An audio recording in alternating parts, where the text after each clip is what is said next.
सोमवार का दिन बहुत ही खास होता है, बहुत ही चमत्कारी होता है। इस दिन कोई भी गलती भूलकर भी नहीं करनी चाहिए था। जो भक्त ऐसी गलती जाने अनजाने में करता है उसे पूरी जिंदगी बर्बाद हो सकती है।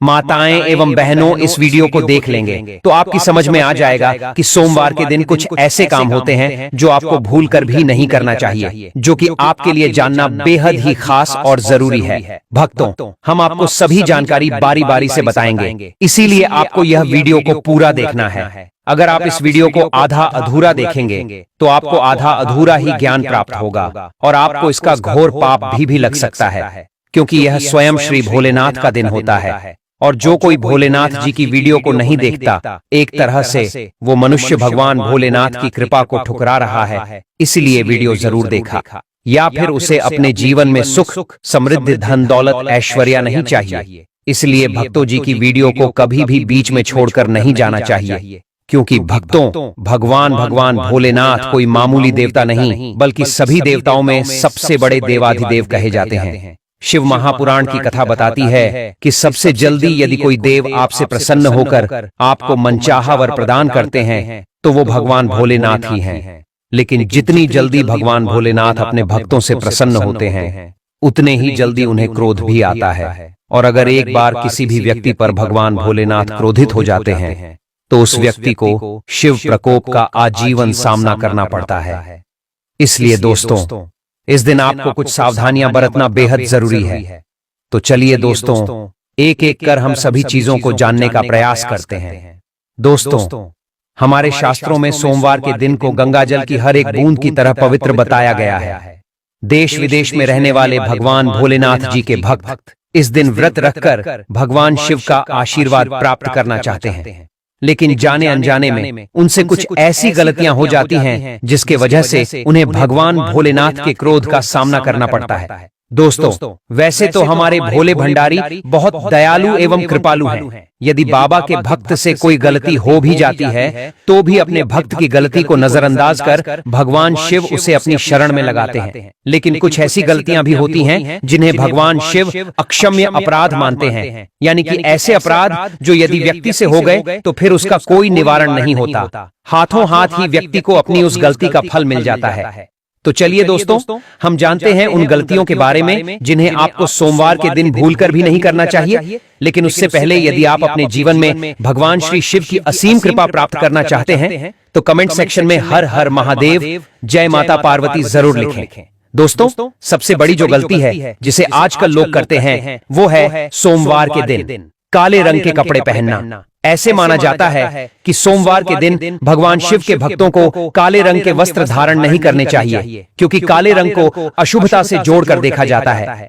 वहीं अगर आप सोमवार का उपवास रखते हैं तो कोशिश करें कि इस दिन किसी भी तरह का गलत काम, जैसे माता पिता से ऊंची आवाज में बात करना, स्त्री को अपमानित एवं पति से झगड़ा, इस दिन किसी भी कीमत पर नहीं करना चाहिए। इसके अलावा आपको कभी भी भगवान शिव की पूजा में तुलसी का प्रयोग नहीं करना चाहिए। साथ ही साथ कई सारे लोगों की जब मन्नतें पूरी हो जाती हैं तो वह खुश होकर भगवान शिव को नारियल अर्पित करते हैं। लेकिन आपकी जानकारी के लिए मैं आपको बता दूं कि आप शिव जी को नारियल तो चढ़ा सकते हैं, क्योंकि भगवान शिव को नारियल चढ़ाना शुभ माना जाता है, लेकिन उन्हें नारियल का पानी कभी नहीं चढ़ाना चाहिए, है ना? इस बात का आप विशेष तौर से ख्याल रखें। इसके अलावा सोमवार के दिन आपको शक्कर का प्रयोग कम से कम करना चाहिए। इस दिन किसी को भी सफेद वस्त्र या दूध का दान नहीं करना चाहिए। सोमवार के दिन उत्तर, पूर्व या आग्नेय दिशा में यात्रा करना अशुभ माना जाता है। अगर इस दिन यात्रा करनी जरूरी है तो कुछ कदम उल्टी दिशा में चलकर इन दिशाओं में यात्रा को शुरू किया जा सकता है। सोमवार के दिन माता पिता से किसी भी प्रकार का वाद विवाद नहीं करना चाहिए। अपने कुल देवी देवता को इस दिन जरूर याद करना चाहिए। सोमवार के दिन कुल देवताओं की पूजा न करना उनका अपमान माना जाता है। इससे व्यक्ति को कई प्रकार की समस्याओं का सामना करना पड़ता है। चलिए दोस्तों, अब हम बात करते हैं उन गलतियों के बारे में जिन्हें भगवान शिव कभी माफ नहीं करते हैं। दोस्तों, आपने सुना होगा कि भगवान से कुछ छुपा नहीं होता।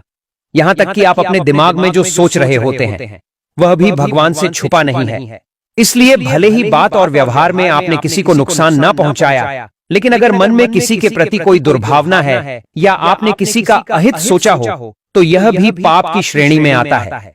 पैसों की धोखेबाजी, दूसरों का धन अपना बनाने की चाह रखना, पैसों की हेराफेरी करना और धन संपत्ति लूटना भी पाप की श्रेणी में आता है। भगवान शिव के लिए यह अक्षम्य अपराध है। कष्ट देना, किसी भोले भाले और निरपराध इंसान को कष्ट देना, उसे नुकसान पहुंचाना या उसके लिए बाधाएं पैदा करने की योजना बनाना या ऐसी सोच रखना भगवान शिव की नजरों में हर हाल में माफी न देने योग्य पाप है। गलत रास्ता अपनाना, कुछ लोग रास्ता भटक जाते हैं पर सही निर्देश मिलने पर वापस सही रास्ते पर आ जाते हैं, पर कुछ लोग ऐसे भी होते हैं जो सही सुझाव मिलने के बावजूद बुराई का साथ नहीं छोड़ते और बुरी राह को खुद चुनते हैं। ऐसे लोगों के पाप अक्षम्य होते हैं। बुरी सोच, शिव पुराण के अनुसार जिस प्रकार आप किसी का बुरा नहीं करने के बावजूद उसके लिए बुरी सोच रखने के कारण भी पाप के हकदार और दंड की श्रेणी में आ जाते हैं, उसी प्रकार भले ही आपने अपने कार्य से किसी का बुरा न किया हो, लेकिन आपकी बोली अक्षम्य पापों का हकदार भी बना सकती है। गर्भवती महिला को कुवचन, किसी गर्भवती महिला या मासिक के दौरान किसी महिला को कटु वचन कहना या अपनी बातों से उनका दिल दुखाना शिव की नजरों में अक्षम्य अपराध और पाप है। नुकसान पहुंचाने के लिए झूठ बोलना, किसी के सम्मान को हानि पहुंचने की नियत से झूठ बोलना छल की श्रेणी में आता है और अक्षम्य पाप का भागीदार बनाता है। अफवाह फैलाना, समाज में किसी के मान सम्मान को हानि पहुंचाने की नियत से या उसकी पीठ पीछे बातें करना या अफवाह फैलाना भी एक अक्षम्य पाप है।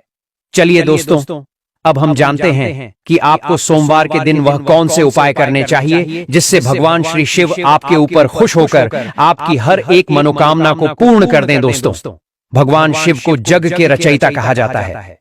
इनके भक्त पूरी दुनिया में हैं। भोलेनाथ को प्रसन्न करने के लिए लोग हर वक्त तरह तरह के जतन करते हैं और उन्हें प्रसन्न कर आशीर्वाद प्राप्त करते हैं। भगवान भोलेनाथ ऐसे देवता हैं जो अपने भक्तों की थोड़ी सी भक्ति में ही प्रसन्न हो जाते हैं। भगवान शिव को प्रसन्न करने, उनका आशीर्वाद प्राप्त करने और उनकी आराधना के लिए सोमवार का दिन सर्वोत्तम माना गया है। सोमवार के दिन कुछ सरल उपाय कर मनुष्य अपने जीवन की परेशानियों से छुटकारा पा सकता है।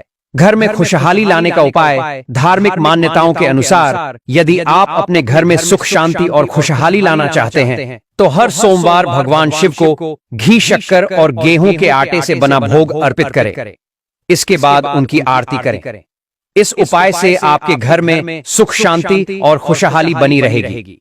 वहीं मनचाहा वरदान प्राप्त करने के लिए ज्योतिष शास्त्र के अनुसार सोमवार के दिन किसी जरूरतमंद व्यक्ति को दूध, शक्कर, सफेद वस्त्र और दही का दान करना चाहिए। इस उपाय से भोलेनाथ अपने भक्तों से प्रसन्न होकर मनचाहा आशीर्वाद देते हैं। आर्थिक तंगी से बचने के उपाय, यदि आप कड़ी मेहनत कर रही है और उसके बाद भी मेहनत के अनुरूप फल नहीं मिल रहा है, जिसकी वजह से आप आर्थिक तंगी से गुजर रहे हैं, तो सोमवार के दिन शिव मंदिर में जाकर शिव रक्षा स्तोत्र का पाठ करें। इस उपाय से आपको लाभ मिलेगा। भोलेनाथ की कृपा पाने का उपाय, यदि भगवान भोलेनाथ को प्रसन्न करना चाहते हैं और उनका आशीर्वाद प्राप्त करना चाहते हैं तो सोमवार के दिन महादेव को दूध, धतूरा, आक, गंगा जल, चंदन, अक्षत और बेलपत्र चढ़ाना चाहिए। इससे महादेव प्रसन्न होकर शुभ आशीष प्रदान करते हैं। चंद्र दोष को कम करने का उपाय, यदि किसी व्यक्ति की कुंडली में चंद्रमा कमजोर है तो चंद्र दोष को कम करने के लिए ज्योतिष शास्त्र के अनुसार उस व्यक्ति को सफेद वस्त्र धारण करना चाहिए और जब भी घर से बाहर निकले अपने माथे पर चंदन का तिलक लगाकर ही निकलना चाहिए। ऐसा करने से आपको भगवान श्री शिव की विशेष कृपा अपने जीवन में प्राप्त होगी। इसी के साथ जो अगला जो जबरदस्त उपाय है, 1 जनवरी 2025 के दिन यानी नए साल में माता लक्ष्मी का एक चांदी का सिक्का या फिर किसी और धातु का भी हो जो कि आप खरीद करके लाते हैं। अगर आप नया साल 1 जनवरी को माता लक्ष्मी का या फिर माता वैष्णव का एक सिक्का ले आते हैं जिस पर माता वैष्णव का या फिर माता लक्ष्मी का चित्र हो, तो आपको उसे सिक्के को जरूर ही ले आना है और उस सिक्के की विधि विधान से पूजा करना है। सर्वप्रथम पूजा से पहले इसे गंगा जल से साफ करना चाहिए ताकि यह शुद्ध और पवित्र हो जाए। उसके बाद आप उसे सिक्के को तुलसी के पेड़ की जड़ में ले जा पूरी रात के लिए गाड़ देना है, जिससे वह सिक्का जागृत हो जाएगा। सिक्के को जागृत करने के बाद आप सुबह के समय धूप दिखाकर प्रणाम करके उस सिक्के को निकाल के लाल कपड़े में बांधकर उसे सिक्के को अपने घर की तिजोरी में रख सकते हैं या फिर आप अपने पर्स में रख सकते हैं। आप जहां भी रखोगे वहां का भंडार कभी खाली नहीं होगा। तिजोरी में रखोगे तो 4 गुना वृद्धि होगी। यह उपाय बहुत ही लाभकारी उपाय है। अगर आप इस उपाय को कर लेते हैं तो आपका धन कभी भी खर्च नहीं होगा, धन बढ़ता ही चला जाएगा। माता लक्ष्मी स्वयं आपके घर में आएगी तो आपको है एक सिक्का जरूर ही ले आना है। सबसे पहले तो आप अपने घर में धातु कछुआ बिल्कुल ही 1 जनवरी 2025 के दिन ले लीजिए। और कुछ लोग मिट्टी तथा कुछ लोग लकड़ी का छोटा सा कछुआ घर में खरीद कर लाते हैं। ये बिल्कुल ही सही नहीं है। धातु का कछुआ हमेशा अच्छा होता है। धातु में कौन कौन सी, जैसे कि चांदी है तो सबसे उत्तम है। आप हो सके तो छोटा सा, पर चांदी का कछुआ जरूर अपने घर ले आना। बहुत ही शुभ और मंगलकारी कहा गया है।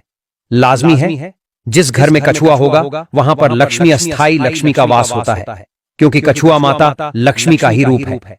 अगर माता लक्ष्मी आपसे प्रसन्न है तो कुबेर देवता भी आपसे प्रसन्न हो जाएंगे और दोनों के आशीर्वाद से आपको इतने धन की प्राप्ति होगी कि आप कुछ ही दिनों में धनवान बन जाओगे और आपका नव वर्ष 2025 बहुत ही सुख में होगा। भक्तों, वर्ष नए साल पर इन वस्तुओं को लाना बहुत ही शुभ माना गया है।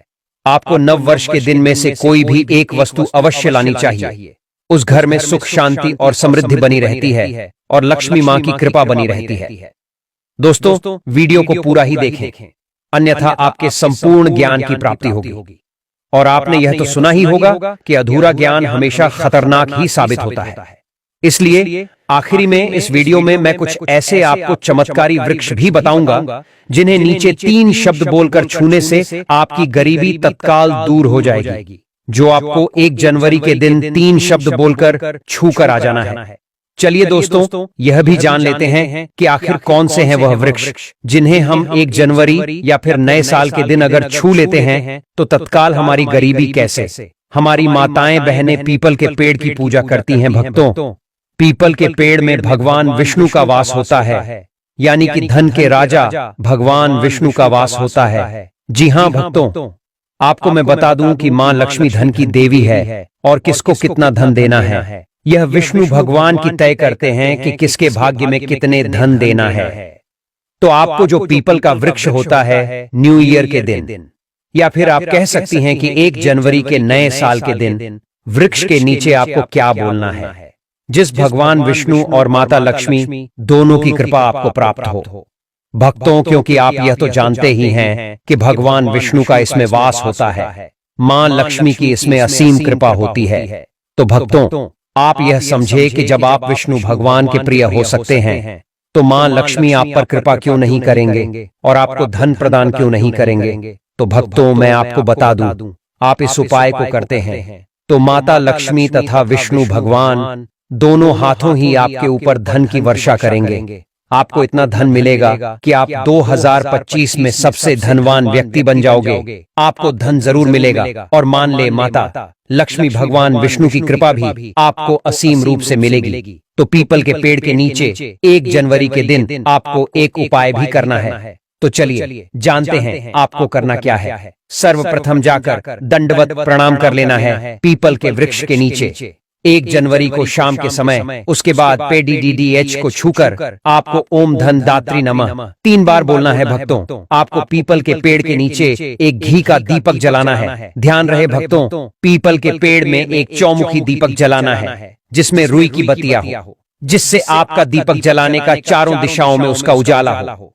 और पीपल से आपको एक भोग भी लगाना है, जो कि आप यह कर सकते हैं कि किसी मिठाई या फिर कोई स्वादिष्ट व्यंजन हो उन्हें अर्पित कर दीजिए, क्योंकि पीपल को ही भगवान विष्णु का स्वरूप माना जाता है, इसलिए पीपल की पूजा की जाती है। इसलिए आप कोई मीठा भोग उन्हें चढ़ा दीजिए और इसके बाद भगवान विष्णु से आपको दोनों हाथ जोड़कर प्रार्थना करके कहना है कि है वृक्ष राज है विष्णु भगवान, आप हम हमारी दरिद्रता को दूर करें। और वहां पर आपको एक घी का दीपक जला देना है और घी का दीपक जलाने के बाद आप पीपल की विशेष रूप से कहिए कि है वृक्ष राज, आप हमारी धन की जो हमारी समस्या है उसे दूर करें और हमारे जीवन में धन की समस्या को जड़ से हटा दें।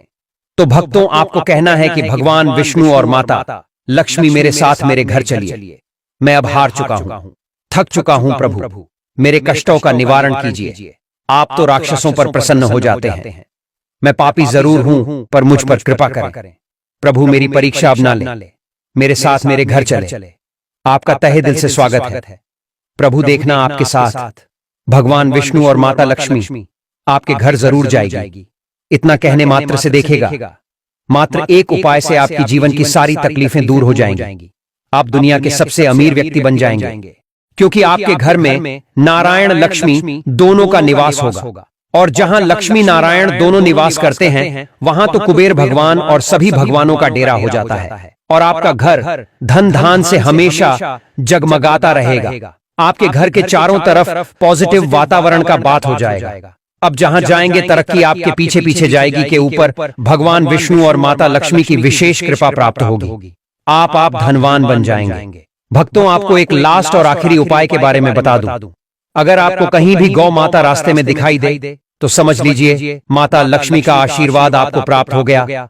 1 जनवरी 2025 के दिन आपको गाय को कुछ ऐसी चीज खिला देनी है जिससे कि आपको गौ माता का अर्थात माता लक्ष्मी का आशीर्वाद प्राप्त हो जाए।